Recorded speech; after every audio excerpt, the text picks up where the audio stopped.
ابراہیم علیہ السلام عراق کے مشہور شہر بابل میں پیدا ہوئے۔ ابراہیم علیہ السلام کے باپ بتوں کو تراش کر بیچتے تھے اور خود بھی بتوں کی عبادت کرتے تھے۔ ابراہیم علیہ السلام نے اپنے باپ اور اپنی قوم سے فرمایا، تم کس کی عبادت کرتے ہو؟ وہ کہنے لگے، بتوں کی۔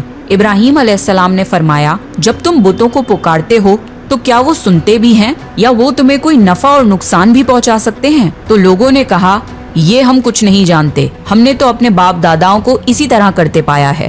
اللہ نے ابراہیم علیہ السلام کو کم عمر میں ہی ہدایت دے دی تھی، اس لیے ابراہیم علیہ السلام نے کبھی ایک لمحے کے لیے بھی بتوں کی عبادت نہیں کی تھی۔ ابراہیم علیہ السلام نے اپنے باپ کو سمجھانے کی بہت کوشش کری اور فرمایا، ابا مجھے ایسا علم ملا ہے جو آپ کو نہیں ملا، اس لیے میرے ساتھ ہو جائیے، میں آپ کو سیدھا راستہ دکھاؤں گا۔ ابا شیطان کی عبادت نہ کیجیے، بے شک شیطان اللہ کا نافرمان ہے۔ ابا مجھے ڈر لگتا ہے کہ آپ کو اللہ کا عذاب نہ آ پکڑے، کہ آپ شیطان کے ساتھی نہ ہو جائیں۔ ان کے باپ نے جواب دیا، اے ابراہیم کیا تو میرے معبودوں سے پھرا ہوا ہے؟ اگر تو باز نہ آیا تو میں تجھے سنسار کر دوں گا، تو مجھ سے دور چلا جا اور کبھی نظر نہ آئے۔ ابراہیم علیہ السلام نے اپنے باپ سے فرمایا، آپ پر سلامتی ہو، میں اپنے رب سے آپ کے لیے بخشش طلب کرتا رہوں گا۔